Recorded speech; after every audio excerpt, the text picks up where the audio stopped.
అయితే ఎక్స్టీరియర్ అయితే 1 feet distance కింద ముక్కలు దగ్గరికి వెళ్తాం. ఓకే. ఇంటీరియర్కి అయితే 1 ఫీట్ డిస్టెన్స్ తీసుకోవాలి.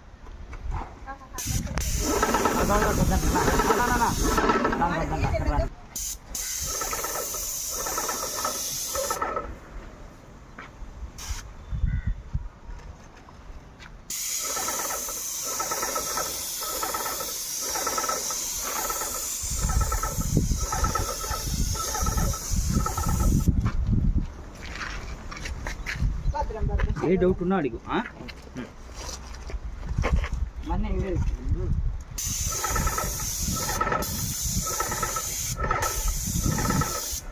కొద్ది డిస్టెన్స్ వెనకాల కన్నా, ఎందుకంటే దగ్గర పట్టినామంటే పెయింట్ ఎక్కువ పడిపోతుంది, కాకలు వచ్చేస్తాయి. స్లోగానే తీసుకో, ఏం అడ్జస్ట్